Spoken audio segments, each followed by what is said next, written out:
Hello everyone. Today we're going to be talking about using simple shapes to draw. Everywhere around us, the world is filled with shapes. I got squares up on my ceilings. All my posters are rectangles behind me. I have circles in my eyes.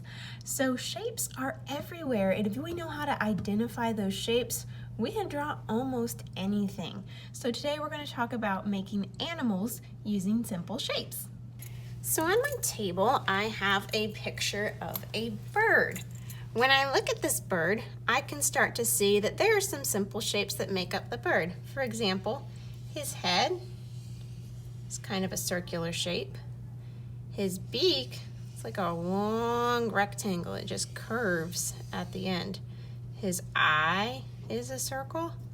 His body is like a big circle. It's kind of hidden by these leaves. Even these leaves are shapes. They're like long ovals with points at the end.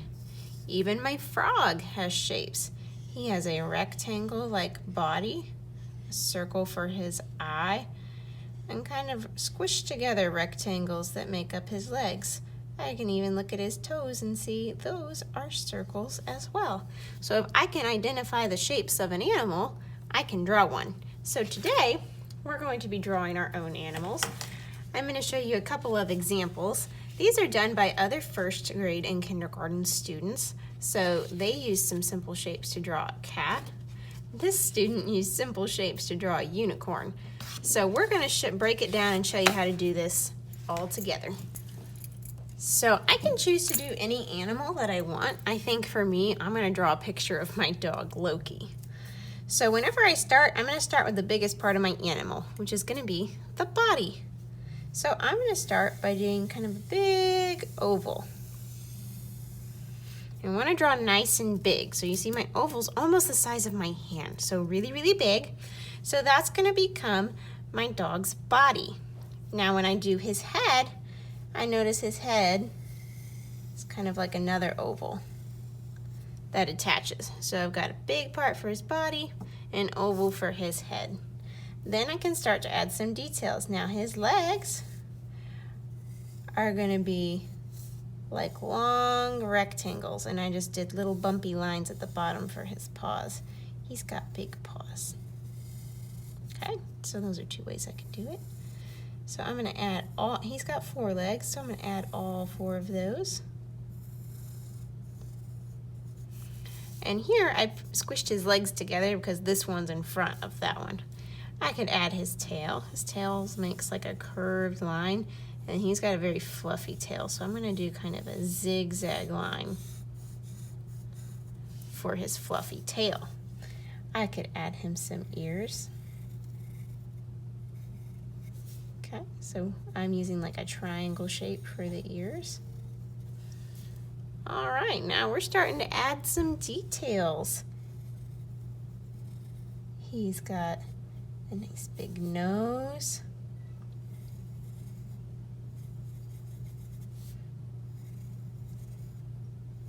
And round circle eyes.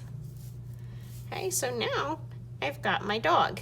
Okay, so all I did was I did simple shapes to draw my dog. And there's one more thing I'm going to do. I'm going to add a background to him. So what I'm going to do, I'm going to put something on my paper I like to call the magic line. This is our horizon line. So if I add a magic line, the line goes across, across, across. When it gets to my dog, I'm going to stop. I'm going to pick it up. I'm going to jump to the other side. And my magic line is going to continue.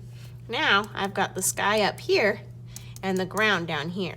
So if I want to add any other little details, maybe he's outside, he likes to go outside and play. Maybe we'll put the fence back here. So there's my fence. So you are the artist, you decide what details you're going to add. You do not have to make it look the same as mine, okay? And maybe I can add some flowers. He's outside enjoying a lovely fall breeze, okay? Now all I'm gonna do is I am going to trace over my pencil lines in a Sharpie. This is gonna help my artwork to stand out, and then I am going to color.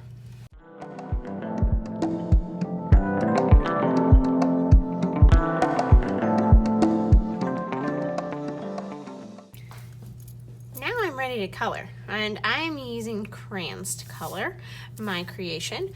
When you color, we want to color nice and neat, and we want to use a decent amount of pressure. So we want to kind of press to get a nice color like this. What we don't want is really light or scribbly kind of color like this. I'm going to go back over that because that is not what I want. I want a nice solid color like this.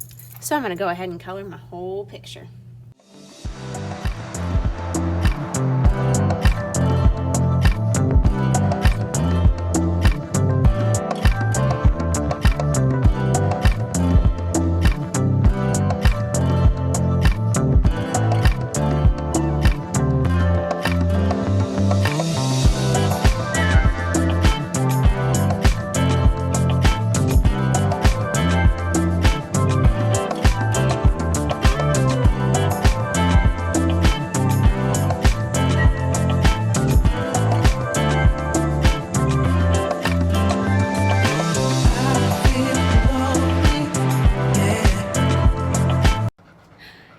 Did we do a good job drawing you?